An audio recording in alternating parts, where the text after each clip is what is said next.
It's footage police hope will make young drivers sit up and take notice. Officers in hot pursuit of a car with 5 teenagers on board, being driven by a drunk Sam Mackenzie. Going down Main Street of Heatherbrae and saw the blue flashing lights and panicked because one, didn't have a licence, and two, obviously under the influence of alcohol, so then sped up. And as we went down the highway, we topped speeds of over 200 kilometres an hour to Heatherbrae. With so many close calls, Sam is lucky to be around to tell his story. I've been to crashes in the past where 6 people have been in a vehicle travelling at high speed. The vehicle left the road, collided with trees, split in half, everybody was ejected. Mackenzie was arrested and charged 3 months after the incident and his licence suspended until February next year, part of the now 20-year-old's punishment to spread the word about the dangers of drink driving. While Sam was one of the lucky ones, too many other young drivers just aren't heeding the warnings. Police hope Sam's message will get through to others. Next year, Sam has to participate in Roadwise for the year, and I believe that's about 20 schools he'll have to go to and tell them his story. And if just one person listens and flashing lights come on behind them and they stop, it's better than jail time for Sam. When I do get my licence back, of course, after all this has definitely changed the way I'm going to drive. Tyson Cottrell, NBN News. An early Christmas present for the Save Our Figs group. And it's lovely to know that it looks like we can have a bit of a break, because the police have informed council that they can't actually assist them with the removal of the trees until after the Christmas New Year period. An internal letter from Council's General Manager confirms that and says increased demands over the period make it too difficult for police to support contractors. It also says given the level of violence on the last 2 occasions when Council attempted to remove the trees, a police presence is necessary to implement Council's resolution to cut the figs down. You want a peaceful protest, you don't want anybody hurt, but people feel very strongly about it, and individuals sometimes take actions that, people come into conflict. It's just sometimes unavoidable. So, yeah, absolutely safety is important. The grace period gives fig activists more time to mount yet another campaign to save the trees. I think the nice thing is that it gives us a bit more time to get even more evidence. We have some extra, more international evidence that these trees are fine. So while the trees are still standing, there's still hope. Tyson Cottrell, NBN News.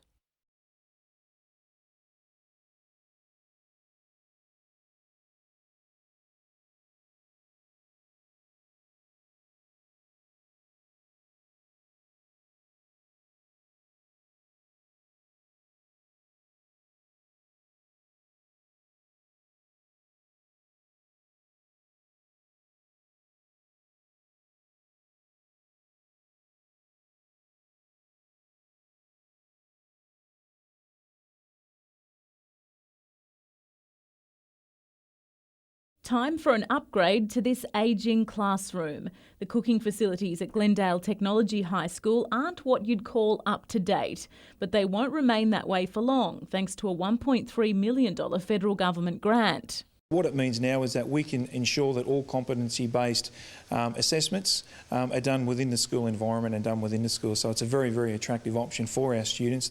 The money will be spent converting the existing kitchen into a staff room and transforming the old common room into a commercial kitchen. It'll be used to give hospitality students a head start in the industry by being able to complete vocational training while at school. It's particularly important for a lot of young men, but of course young girls too. But in going through high school, if you can start to get access to trades training along the way, that's the career path for many, many people. It's a timely announcement for the Gillard government frontbencher who's just taken on the added portfolio of industry and innovation following Kim Carr's controversial demotion. We've got a very highly valued Australian dollar, and that's putting pressure on manufacturing. We've got to find more competitiveness in manufacturing. The key to that, skills, trades training, technology. Kate Haberfield, NBN News.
Sitting 6 points outside the top 4, games against Canberra on Sunday and Perth on Wednesday could decide the Jets' fate this W League season. There's no denying it. We need 6 points from these next 2 games, and anything less will just make it even harder. Emily Van Egmond missed the loss to Melbourne 2 weeks ago, but in a timely boost, the Matilda has recovered from an ankle injury. It's great to have Emily back. Obviously that big match against Melbourne we narrowly defeated, and to have Emily there would have been a positive for us, but looking forward we've got her for this match. Van Egmond is one of 4 internationals in the Newcastle lineup. They believe if the team is going to be successful, the less experienced players have to take on more responsibility. It's a big learning curve and it's over such a short time, so we don't really have time to think about it. With 10 games, the season's come and gone before you know it. So this week is going to be a pivotal moment in our season. We're not just about one player anymore. We're looking at a whole team and making sure every player's carrying their weight. They'll start with the clash with Canberra, less than a month after the Jets lost to the league leaders 3-1 in the nation's capital. It's going to be a tough one, so I'm going to say 1 goal the difference. I'm going to say 2-1 to us. Mitchell Hughes, NBN News.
You know, every race you do now actually does count a lot more than sort of the qualifying, and a lot of people have had some high scores, you know, throughout the qualification. So, you know, we've just got to try and keep them inside 10 now for the rest of the week, and hopefully some others will make some mistakes.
There's been a mixed response on whether tighter trading hours for local pubs and clubs has had an impact on alcohol-fuelled violence in the city. We've had the restricted closing hours in for 3 or 4 years now. I think it's a good time to have a review. Let's look at it. Let's look at see what the effect will be in the context of the new legislation that's in, and sit down with all the involved parties. But the idea's been slammed by the state's police association, which says Mr. Owen is being influenced by the Australian Hotels Association.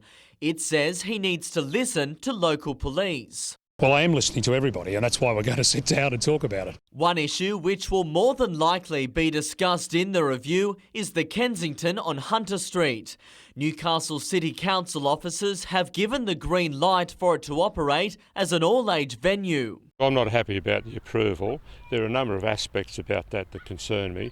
First of all, it was never debated by the elected council. The Office of Liquor and Gaming has confirmed that Kensington does not hold a liquor licence and has not applied for one. While there isn't a liquor licence issued, clearly there are going to be big issues in terms of what other substances may be available or could be available within that venue. Tyson Cottrell, NBN News.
This international training tournament features Australia's best playing for their home state, as well as teams from New Zealand and Japan. Aussie coach John Fox is here to finalise his squad for the Pan Pacific Championships in January and faces several tough decisions. If I look at the goalkeepers, we can only take 2 to the Olympic Games, and at the moment we've got 5 quality goalkeepers, so they're all fighting for 2 spots, they know that. Having finished a disappointing 9th at the World Championships in Shanghai in July, the Sharks are making no secret of their aspirations for London 2012. We know that we can beat any team in the world on our day, and the players that are involved know that they're not just going to the Olympics to make up numbers. We're certainly going for gold medal. 26-year-old Hunter product Mitch Baird only started playing at 17. A solid performance here at home could ensure an Olympic berth. If you asked me a few years ago, I wouldn't, dream of going to Olympics, but I've come a long way since then, and I think I deserve to go there, but I've just got to show everyone else. Despite being an established member of the squad, Merewether's Richie Campbell is also keen to lock down his spot. I think we're on the improve. It's so exciting to the Olympics is around the corner, and we're just improving step by step, and the possibilities are endless for us.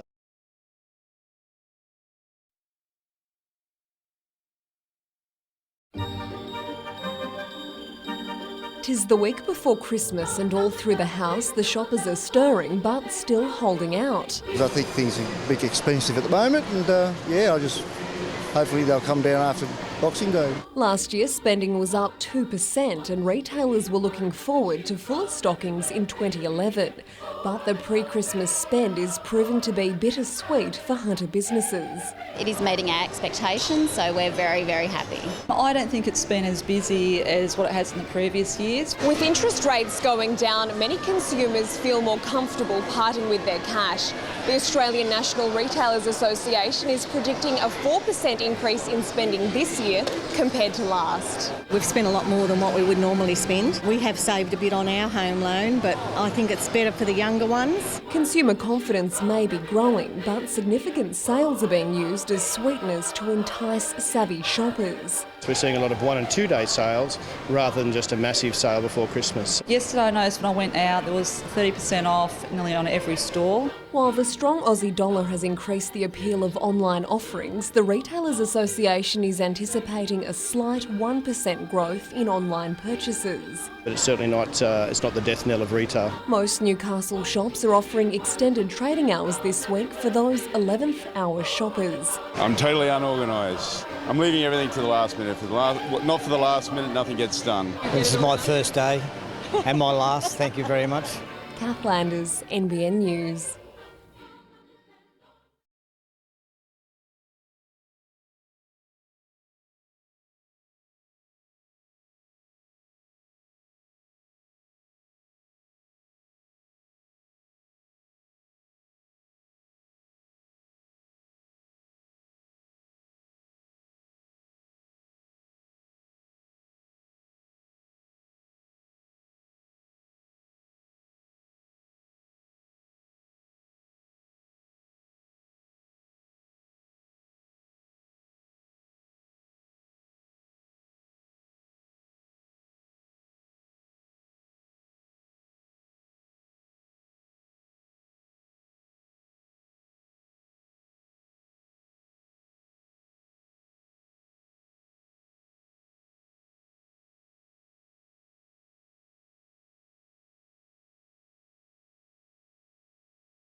Newcastle has only beaten Sydney 3 times in A-League history, but the early signs were good.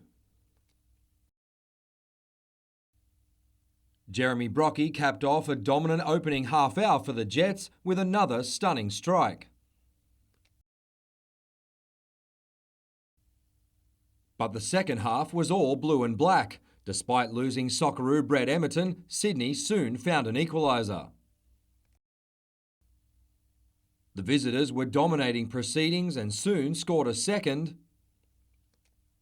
that literally brought Newcastle's house crashing down. Making matters worse, the captain was sent off just seconds later. The Jets coach admits Sydney showed more desire after the break, while the Jets' team philosophy fell apart. There's times where we just decide to play how individuals decide how they want to play a little bit, and you can't afford to do that with the type of game that we're looking to play. They'll be hoping Santa's present is a long-awaited away win in Wellington.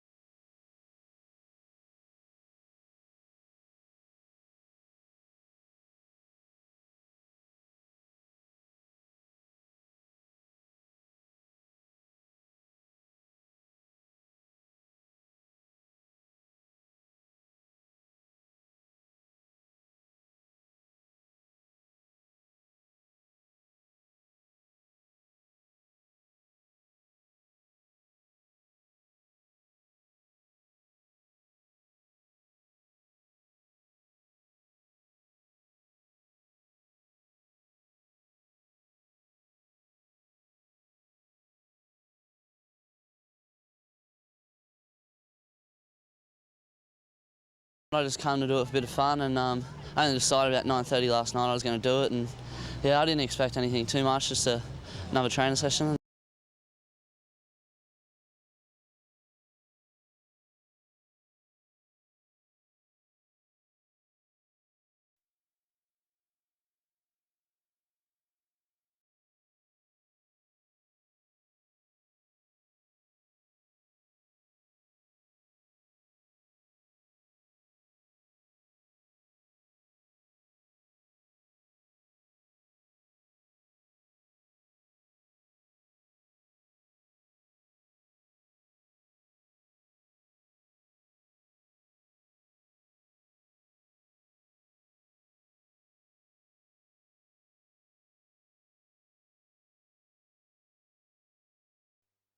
Perhaps one of the most important workout days in Broadmeadows' 100-year history. This morning, it was the track under pressure, but stewards declared it fit for racing after almost 3 months. It's safe, it's rejuvenated well, all in order for Boxing Day. Newcastle's biggest race day, and by far the most profitable. To have the final sign-off today is what we were looking for, so it's thumbs up now for sure. Fixing the uneven surface of the track, once regarded as Australia's best, cost the club hundreds of thousands of dollars. It also lost a chairman and the faith of those cracking the whip to have something done. It's a shame it took so long for this to happen, and it's a shame it got to this stage. We had to shut it down to get it fixed. Racing New South Wales today confirmed it's keeping a close watch on expenditure. Obviously the club will be under scrutiny. The NJC says despite this debacle, it's financially secure. The club revealing today for the first time it has $4 million left in the bank. We've got a very, very strong balance sheet. Trainers and jockeys would be asking, and if that's the case, why hasn't that $4 million been spent on the track? Good question for the board. Let's just hope that it was a big wake-up call for them all and we go on from here. Nat Wallace, NBN News.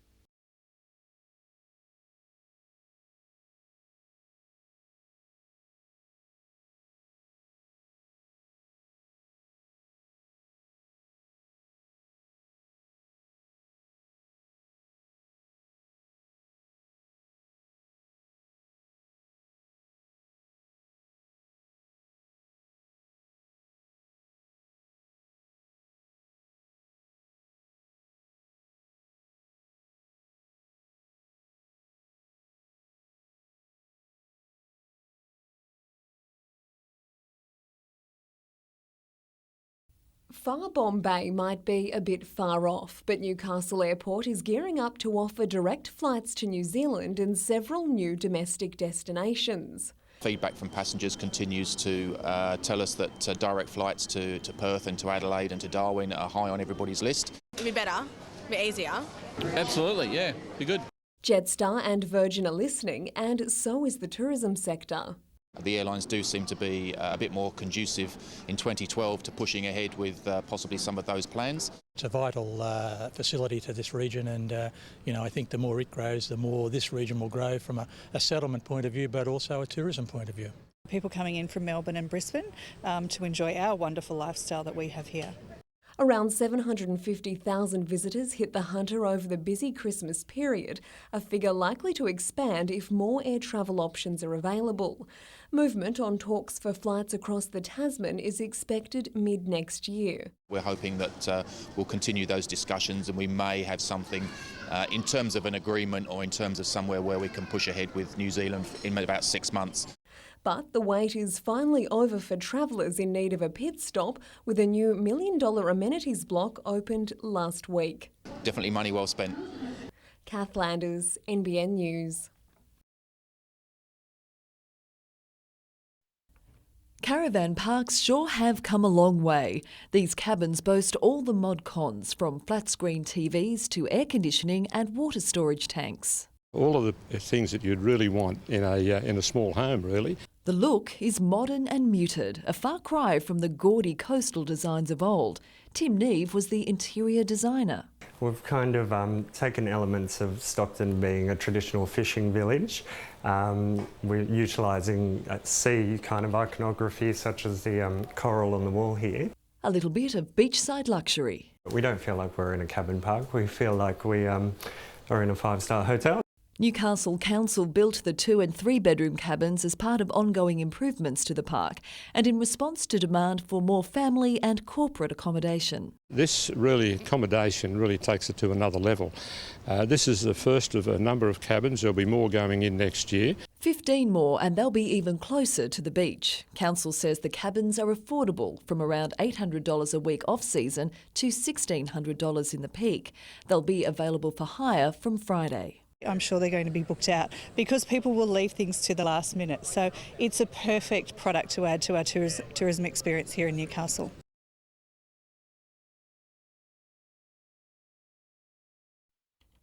Beau Pridgew was killed on September 15 in an army truck crash, the cause of which won't be known until the findings of an investigation are released.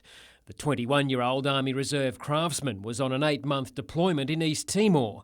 He was given full honours on leaving Dili. And arriving in Williamtown. Yes, it hit us in a hard way. It hit Anzac Company in a hard way. And it hit the brigade and his battalion in a hard way.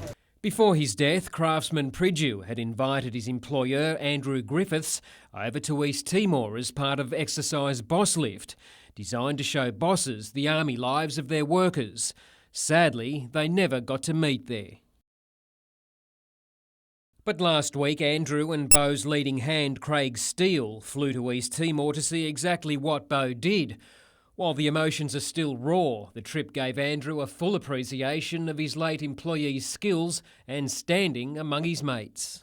It has, because people, when they found out I was Beau's employer, they'd come up to me and just shake my hand and say, you know, Beau was a top bloke. Beau was an outstanding young man. He was fit, good-looking, wry sense of humour, good communicator, and he was just one of those outstanding young examples of young human beings, Australians, and was pleased to come and serve us. I learned more about the role that Beau did in the Army and how it was a really important role. Like, there's only 2 armament fitters over here looking after really the tools of trade for what the Army does over here, and that's a huge responsibility, and I think that's a real credit to Beau. Beau's fellow diggers have given him a fitting tribute. They used to call it the 2-can bar, and then when there's no drinking over here, it's now called the no-can bar, and it's being renamed the Beau Pridgew bar. Blake Doyle, NBN News.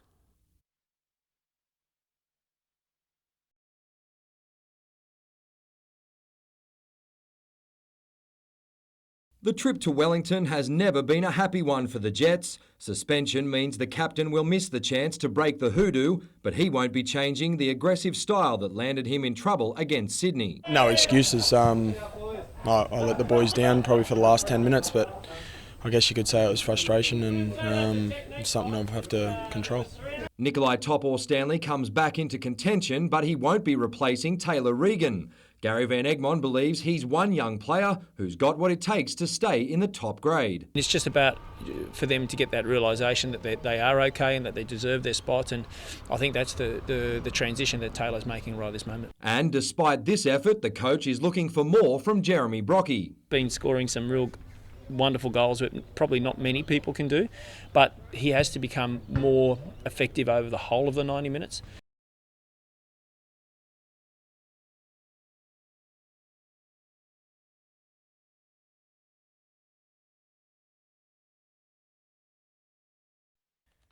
While racing is back on track, the debacle has left some big holes, especially in the relationship between the NJC and those who make the sport happen. Hopefully, any problems in the future are sort of fixed straight away, so it never gets to this stage again. The club already looking to smooth things over, pledging a new pro-ride training track, which will be a job we'll look to do before next winter. As it searches for positive headlines, some are sitting pretty on the back page. Alison Threadwell yesterday became the first female jockey to win the Taree Cup. It was 16 months after she broke her neck in a horror fall. It's been a good 12 months, actually. I'm happy that I've come back and I've had a bit of success. And the horse, once considered a write-off, was back in good style at the trials this morning. Midnight at Ascot could soon be swimming in money, with his trainer eyeing the rich Magic Millions Cup. Last preparation, he graduated a stakes company, and so let's hope that he keeps improving. Nat Wallace, NBN News.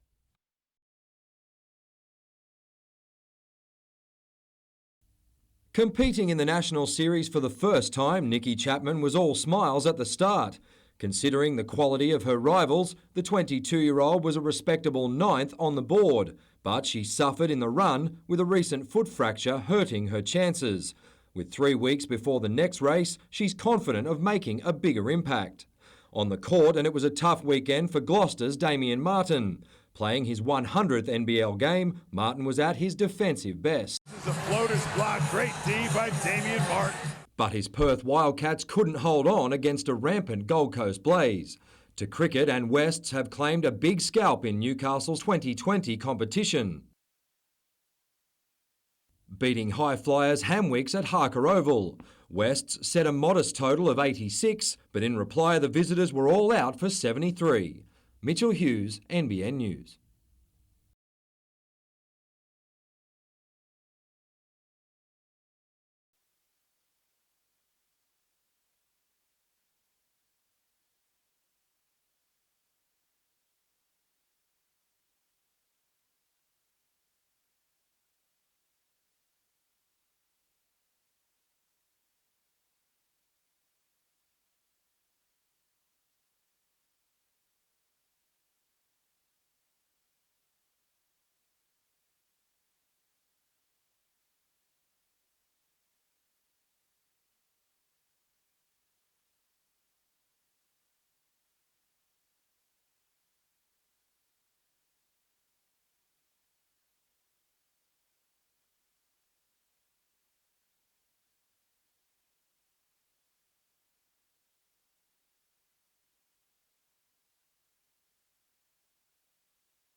There's the Hunter Transport Interchange Plan, the Glendale Interchange Plan, the Hunter Street Revitalisation Master Plan and Council's 10-year community plan. So it's no wonder many businesses are waiting with bated breath for big things in Newcastle. I think the people of Newcastle now are fed up and had enough of all of this, and we really want to see something happen. The Newcastle City Alliance has released an ambitious Christmas wish list of all the proposals it would like to see become a reality. At the top of the tree, the delivery of the Hunter Transport Plan, the commencement of work on the Hunter Street Master Plan and the appointment of an administrator at Council. It's apparent that most people are viewing the Council and are saying that that they're not working efficiently and effectively and they're disillusioned. There would be a public inquiry and assessment first, the Council would need to be dismissed and then the administrator appointed. The Alliance also wants some New Year's resolutions from the state and federal governments. We have been described as the the powerhouse of the state, but yet we're not getting any of that money back into our cities. Some decisive action is also being called for regarding the Layman Street fig fiasco, which may or may not be resolved before the council term ends. There's an election in September next year. That's the best time for the community to pass judgment on this council. Kath Landers, NBN News.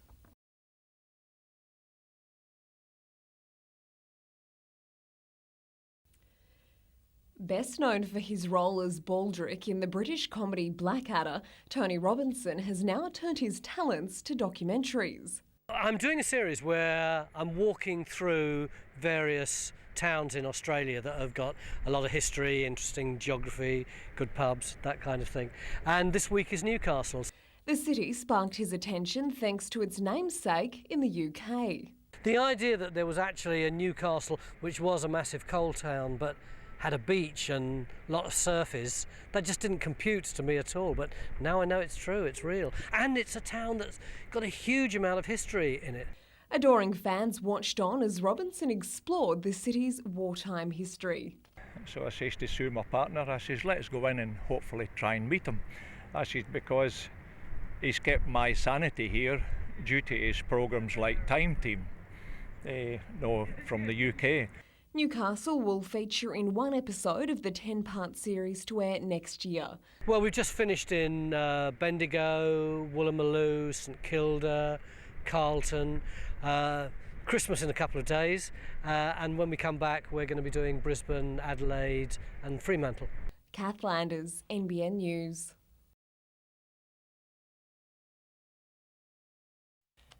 At this time of the year, and so this is Christmas, a little singing can go a long way. Well, the residents of this aged care facility are hoping anyway. Now the CD, is it a bestseller? Mate, it's going to be a YouTube hit. Bing and Bowie did it. Even the Chipmunks made a fortune, and this little girl got more than enough money for showing off her tonsils. It's clear you don't have to be the singing budgie to make a fortune from Christmas. Want proof? Just ask the Anglican Care Pilgrim Choir. They've got their very own frontman, even a quartet of backup singers. But not everyone's confident they'll have a #1 record. Like our voices are old, we've had it, we can't sing for long. I'm 85, you know. You sounded like Frank Sinatra to me. I sounded like an old man. It's easy to see just how hard they've been working. This is clearly a tough business. Apparently you can get injured making a Christmas Carol CD, is that right? That's right. But whatever happens, these residents already feel like stars. Often the anxiety and the restlessness that comes with dementia clients, the music soothes them. And the clapping and the participation, so they feel they can get involved. And it's lovely for the families to see them involved in the moment. It means a lot to everybody, I think, not just me, everybody. You know, I think Christmas is marvellous. Nat Wallace, NBN News. I hope it's a good one. Last week, Shanghai Shenhua created headlines with the signing of France's Nicolas Anelka. Today, former Newcastle Jet Joel Griffiths revealed to NBN he'll swap Beijing green for Shanghai blue. Football's a funny thing. You don't know where you're going to be in a month, let alone a year. So we'll just play it by ear. But at the same time, I'm enjoying it. It's a new challenge, so I'm looking forward to it. Media outlets across the globe are now speculating Anelka's Chelsea teammate Didier Drogba will soon join the pair.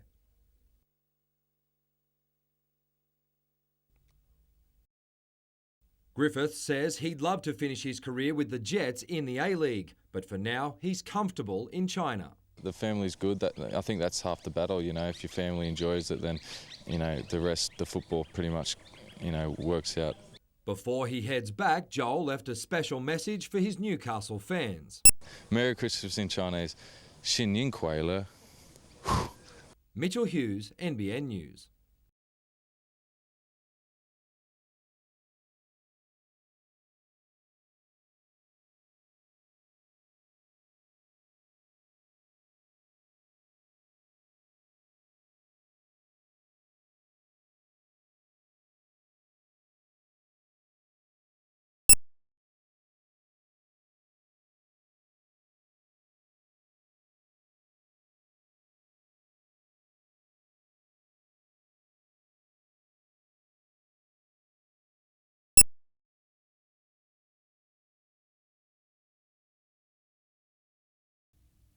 Spend a little time at the Jack Newton Celebrity Classic and you never know what you might see. It's a chance to catch up with old friends, show off a little leg, or for Batgirl, an opportunity to try a new mode of transport. What inspired this year's costume? Express post, because I only ordered it the other day and I was in Dubai, so I had to get something to come really quick. Pocahontas emerged for a quick 18, while Santa's elves took a break from making presents. Even the professionals used the tournament as a chance to unwind. I had a good run, I think, the first time I played it, and then I haven't really done anything ever since. So I think I enjoyed the partying side of it a little too hard. But this year, a pair of regulars stole the show. My playing partner is Wayne Riley. Now well, I won't say, it's not rumour. He's actually clinically been proven to be insane. He's my wingman, and he comes up here and he gets chicks off the back of me being me, If you watch him, he'll chat to trees. And the thing is, I reckon he thinks they're talking back to him as well. Brett Ogle I find pretty attractive. I find Brett fairly nice. On a serious note, the event has now raised more than $3 million for two causes very close to Jack Newton's heart. This tournament's been one of the major funders towards the development of young kids in golf, and a bit later on diabetes, which I've got. My father died of complications of it. Mitchell Hughes, NBN News.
Seeing in the new year under the sparkle of fireworks is a tradition, so when the Warners Bay Chamber of Commerce decided not to fund them anymore, it needed a pretty good alternative. The new celebration, hopefully starting next year, a flotilla of lights. We'd hope that people would love the idea of it and do up their boats with the latest and greatest in lighting, and then join the flotilla on the night. Run over 2 weeks, the event will take silly season shenanigans to all corners of the lake. This flotilla will work its way around the lake over different nights, and it will enable each area to be able to put on their own events and use this as their main focus of the night. The Chamber's now looking to all levels of government for funding for an event it believes will put Lake Macquarie on the map. And I think it's a great proposal and certainly one I'm very happy to support. Meanwhile, the new owner of the Wanji Queen wants to bring more visitors to the area by building a 70-seat waterfront restaurant at Marmong Point Marina. We need to spread that out over the year. I mean, there's a whole lot of time there that it is quiet. The Queen's annual Santa Lolly Drop will begin 2 hours earlier this year, starting at Warners Bay from 3:30 on Christmas Eve. Also open in time for the busy festive boating season, a complete overhaul of facilities at the Elibana boat ramp. We've now got great areas for people to park trailers, a proper fish cleaning table and a good area for people to manoeuvre their boats and trailers without crashing into other people's cars. Kath Landers, NBN News.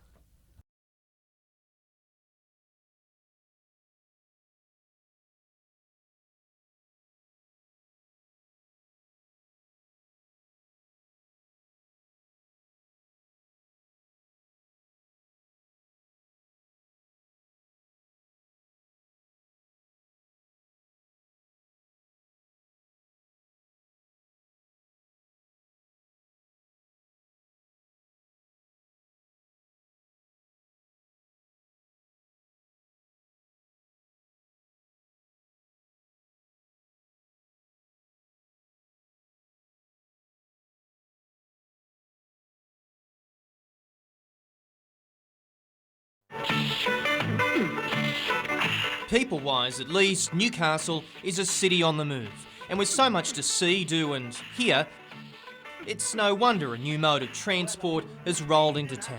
We like to say why stroll when you can roll, and also don't call a cab, call an East Coast pedicab. Or simply a pedal-powered taxi. The business has been up and running for 2 months and there's certainly no turning back. David Morley and his mates had talked about it for a while. In the end, it was frustration in getting around the city that got the wheels in motion. We called for a taxi and got quoted a fairly long lead time. We thought there's got to be another way. The venture proving so popular, the fleet has already been increased from 4 to 6. Given it seems everything in Newcastle is so far spread out, it's incredible that it's taken this long for something like this to take off. It hasn't been a smooth ride for some though. The radius the workers have to pedal is already up to 2.5 k's. Now the boss wants to expand, but how far are you prepared to ride? Yes, well, the legs are getting stronger each week, as I said, so I don't know. Depends how the money is. Nat Wallace, NBN News.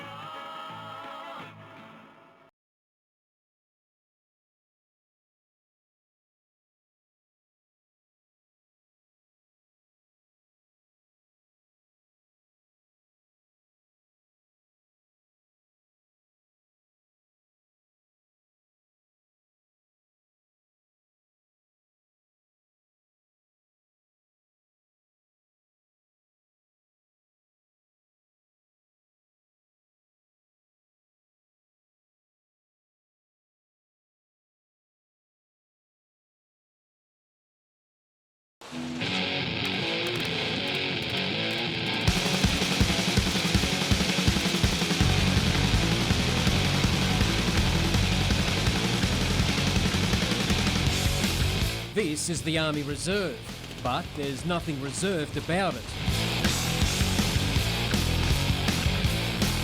The soldiers are from the 8th Combat Service Support Battalion from across northern New South Wales.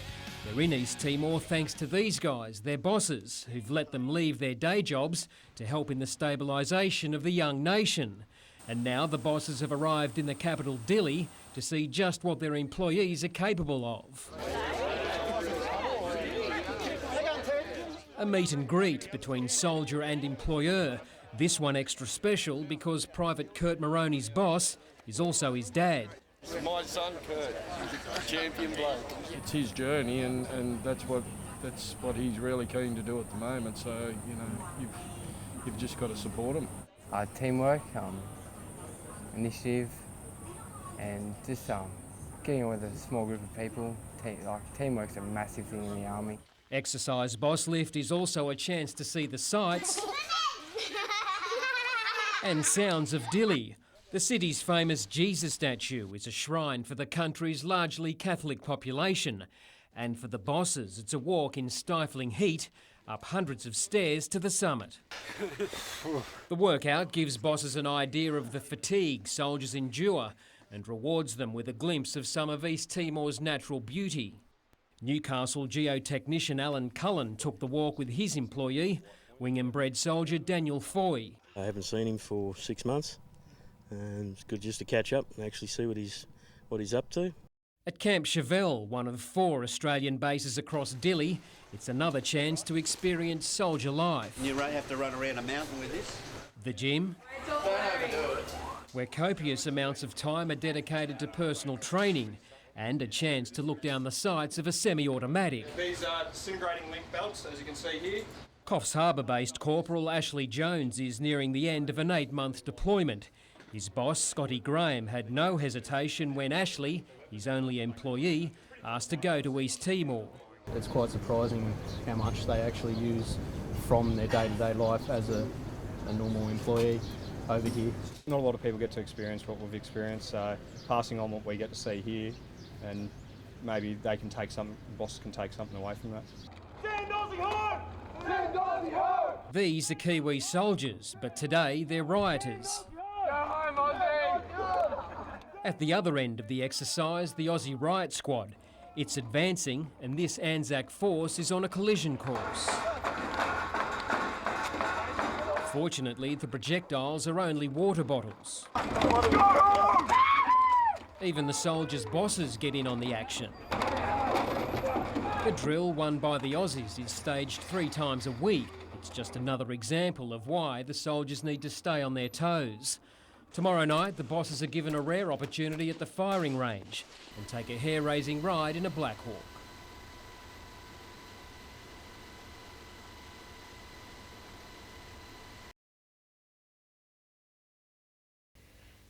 Just 3 days old and already an expert in speed and stealth, hiding among the foliage.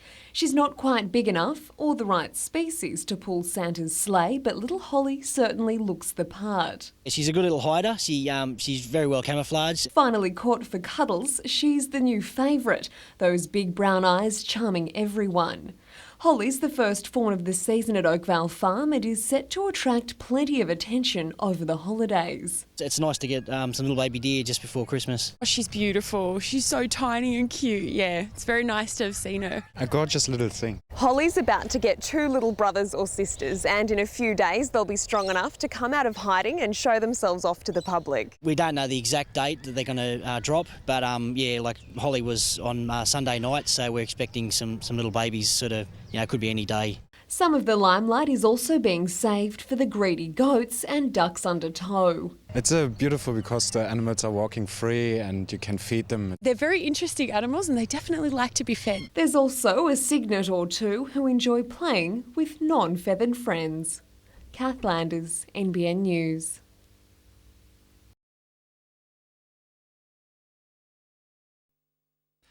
It's a worrying record. In their past 7 trips to Wellington, the Jets have been shot down every time. The return of Nikolai Topol-Stanley from a hamstring injury should help, but fellow defender Taylor Regan won't be making way for anyone after impressing against Sydney. I think Taylor will play this week. Maybe people don't realise that, he's got very good organisational skills, he's got great passing range. Tiago Calvano is also a sure thing. He's been named captain. He's definitely one and he sees the whole game. He's got the respect of all the players. By the way he conducts himself, he's a true professional. But in a blow to the midfield, Casey Wehrman will be rested, which means you could see Ali Abbas return to the top squad or even Michael Bridges. Gary Van Egmond has indicated he'll tweak his formation to provide more support for striker Francis Jeffers. It is a slight change, but again, we've worked on it and it seemed to work a lot better. And it's not only with the ball, but it's obviously with our defensive shape as well. The Jets face the Phoenix on Friday afternoon. Kevin Metham, NBN News.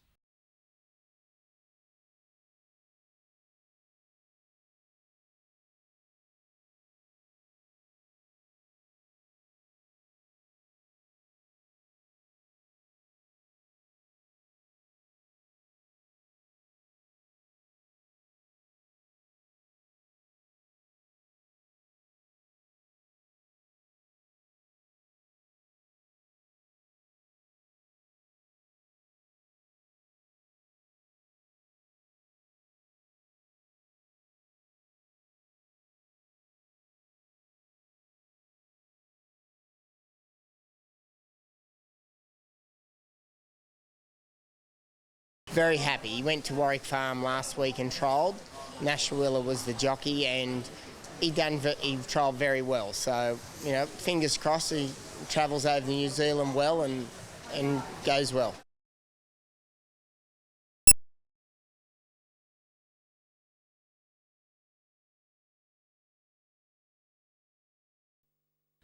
There were ups and downs for Nathan Green at the Australian Masters, but he'll remember this shot for all the right reasons.